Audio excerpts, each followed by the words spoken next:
Olá, eu sou o jornalista Rodrigo Ramos e hoje nós vamos para mais uma conversa com o analista. O nosso convidado de hoje é o analista e consultor de safras e mercado, Evandro Oliveira. Tudo bom, Evandro? Tudo bom, Rodrigo? Tudo certo? Tudo, Bom dia a todos os tudo, espectadores de Safras e Mercado. tudo certo.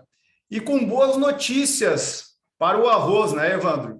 O que nós podemos dizer deste novo patamar do dólar e como que ele está, primeiro, estimulando as exportações, Evandro?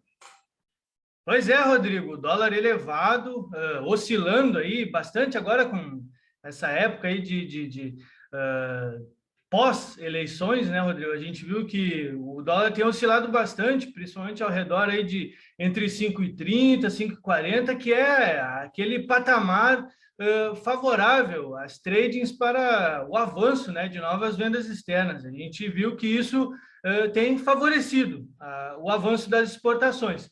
Então, segundo os números dos lineups, né, os últimos relatórios dos portos brasileiros, a gente viu que pelo menos 100 mil toneladas de arroz estão programadas para embarque ainda no mês de novembro, né? Enquanto pelo menos 154 mil toneladas já foram de fato embarcadas, né, Rodrigo? Então a gente vê novembro novamente com um volume expressivo de embarques aí de arroz, com destaque para arroz em casca, né? Arroz beneficiado também com bons volumes exportados. E já o SECEX, Rodrigo, o SECEX trouxe agora no último relatório semanal referente à terceira semana do mês de novembro, o SECEX trouxe já um volume de 82 mil toneladas de arroz em casca já exportadas pelo Brasil, enquanto o arroz beneficiado ficou com aproximadamente 22 mil toneladas já exportadas. Enquanto as importações, né, Rodrigo, importante falar que é um dos motivos pelo qual os preços não decolam ainda mais, né? As importações de arroz beneficiado já totalizam aí, já ultrapassam, na verdade, né, as 39 mil toneladas. Então, a gente vê novembro, mais um mês significativo para as exportações, volumes expressivos de exportações, e tudo indica que podemos aí atingir ou chegar perto ou até ultrapassar, né, Rodrigo? Podemos ficar perto da marca de 200 mil toneladas novamente. Perfeito. E além das exportações, o preço teve uma boa reação, né? Mostrando bastante força, né? O que a gente podia destacar, Evandro? Pois é, Rodrigo, os preços decolando, conforme a gente falou, né? Os preços disparando no Rio Grande do Sul, principalmente. Então, a gente vê, com essas exportações, obviamente, a gente tem um avanço nos preços na região portuária, as indústrias tentam acompanhar esses novos patamares, né? Então, são diversos fatores que acabam influenciando nesse avanço das cotações. Outro fator também que a gente tem que comentar é que o produtor ele já se encontra significativamente capitalizado, né? Já negociou o que tinha para negociar esse ano e agora chega na etapa final do ano, Rodrigo, tem aquela questão do imposto de renda, né? Então, por questões tributárias, alguns produtores optam por negociar aí para comercializar a partir do ano que vem.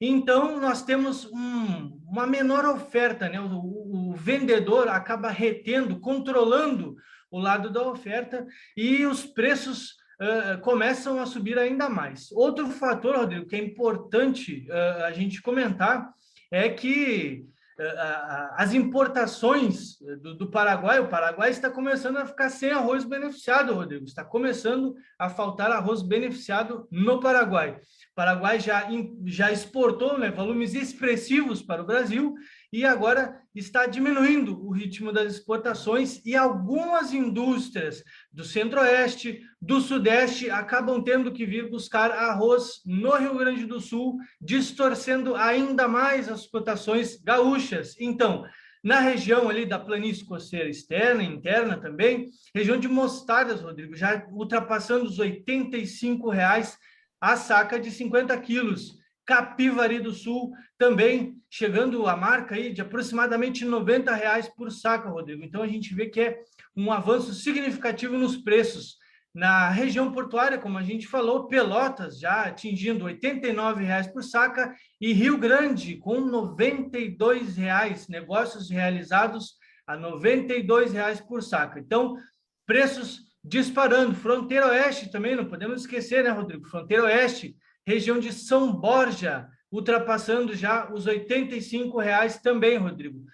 Enquanto Uruguaiana, Alegrete, ultrapassando aí os R$ 82, R$ 83,00 por saca. Então, um avanço consistente nos preços, que a maioria já se encaminhando para a marca dos R$ 90,00 por saca, enquanto a média, Rodrigo, a média da saca gaúcha já ultrapassando aí, chegando quase à marca de R$ 84,00 a média da saca gaúcha, né? A saca gaúcha também com um bom avanço nas últimas semanas. Então, esse é o panorama, Rodrigo.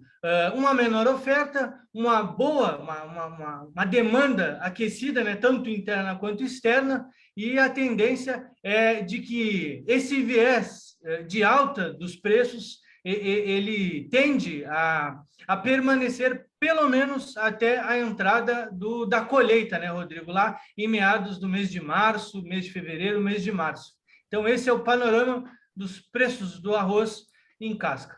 Perfeito. Falando em colheita, nós estamos fazendo uma revisão dos números, né? Safras Mercado está revisando seus números para a temporada 22, 23 do arroz. O que a gente podia antecipar aos nossos telespectadores, Evandro? Perfeito, Rodrigo. Então, temos aí os trabalhos de plantio já se encaminhando à reta final, temos números mais concretos a respeito da safra gaúcha, da safra brasileira em si também, né? E também a explosão das exportações, né? Um volume expressivo de exportações acaba nos levando a reajustar os números. Então, nós temos aqui, Rodrigo, primeiramente, a área brasileira, né? A área brasileira de arroz deve ficar em torno de 1.600.000 hectares, enquanto o rendimento médio das lavouras brasileiras deve ficar em torno de 6.631 quilos por hectare. Para essa temporada, né, Rodrigo? Temporada 2022-23, ano comercial 23-24, devemos contar aí com estoques iniciais ao redor de 1.130.000 toneladas.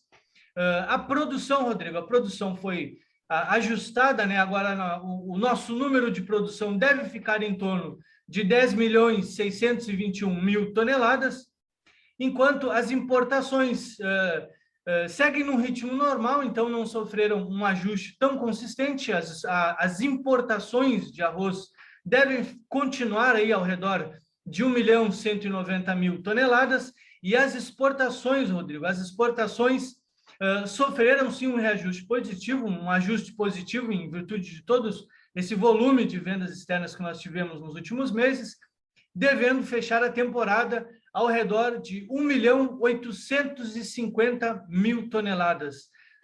E não podendo, a gente não pode também descartar que vai bater 2 milhões, né, Rodrigo? Mas, de uma forma mais conservadora, o nosso número é de 1.850.000 toneladas. O consumo ele se mantém estável, né, Rodrigo, ao longo dos anos, uma leve queda de entre 1% e 2%, devendo permanecer ao redor de 10.800.000 toneladas, o que nos daria, Rodrigo, um estoque final, um estoque de passagem de pelo menos 294.000 toneladas, ou seja, uma relação de estoque-consumo de apenas 2,7%, ou seja, o quanto dos estoques, do quanto do consumo aí, né, pode ser fornecido pelos estoques. Então, a menor relação, o menor estoque da história do Brasil. Então, mais um fator positivo para os preços na próxima temporada, né, Rodrigo? Então, a gente vê estoques bastante apertados e a produção até não sofreu,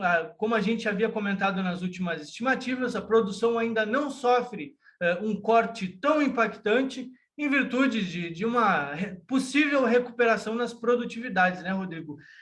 O que nos leva aí a falar um pouco do Rio Grande do Sul. que foi o responsável pelo corte mais significativo de área, né? Então, a nossa estimativa, a nossa nova estimativa deve ficar ao redor de 889,2 mil hectares, né? Então, um recuo aí de aproximadamente 10, 11 mil hectares em relação à projeção anterior. A produção do Rio Grande do Sul deve ficar em torno de 7 milhões e 400 mil toneladas, Rodrigo, com um rendimento médio, aí, conforme falado, devendo ter uma ligeira recuperação e ficando ao redor de 8.300 quilos por hectare. Então, esse é o panorama, esse é o cenário, né, Rodrigo, da produção brasileira. A área menor, principalmente por conta do Rio Grande do Sul, que deve ter um corte de área significativo e viés altista para os preços na próxima temporada. Para finalizar, Evandro, com o plantio praticamente finalizado, chegando próximo do fim no Brasil, o que a gente podia destacar do clima, hein, Evandro? Perfeito, Rodrigo. Importante comentar, né, a respeito dos trabalhos de plantio, que já estão na reta final, né? Então, no Rio Grande do Sul, os trabalhos de plantio já ultrapassam os 90%, 92%, com a zona sul do estado sendo destaque ainda, né? Então, ao redor de 99,5%, devendo fechar a semana aí praticamente 100%, né? Tecnicamente encerrados os trabalhos de plantio na zona sul do estado do Rio Grande do Sul. As outras regiões, ali, fronteira oeste, também se encaminhando para os 90%, acima de 90%, e a região ali, a região central, né, com plantio um pouco mais tardio, em virtude de um preparo mais adequado para o início dos trabalhos, ultrapassando os 70%. Então, os trabalhos já se encaminhando para a reta final no estado do Rio Grande do Sul. Um detalhe para a fronteira oeste, Rodrigo, devemos comentar, fenômeno Laninha já exerce seus impactos, né, Rodrigo? Então, tem sido muito comentado aí a falta de chuvas na fronteira oeste com regiões finais, ali com áreas finais na região de Uruguaiana deixando de ser plantadas e áreas já plantadas tendo alguns problemas de germinação, Rodrigo. Então, a gente vê que o fenômeno Laninha já vem exercendo o seu impacto na safra gaúcha de arroz. Então, segundo as estimativas climáticas, né, Rodrigo, a gente deve ter um impacto significativo do fenômeno Laninha ainda nesse mês de novembro até meados da primeira quinzena do mês de dezembro. A partir da segunda quinzena de dezembro, nós devemos ter um arrefecimento do Laninha, né? Então, o Laninha começa a perder força ali a partir do dia 20 de dezembro, chegando aí ao mês de janeiro, metade do mês de janeiro, já, por assim se dizer, normalizada a questão climática, né, Rodrigo? O que nos leva a indicar que o mês de fevereiro as chuvas devam voltar aí ao normal, a pelo menos um nível favorável às lavouras, né, Rodrigo? Então, esse é o quadro da produção de arroz no Rio Grande do Sul, Rodrigo. Perfeito. Gostaria de agradecer a tua presença, Evandro, esse monte de informação que a gente trouxe para os nossos telespectadores e até uma próxima oportunidade. Eu que agradeço, Rodrigo. Um bom dia e até a próxima.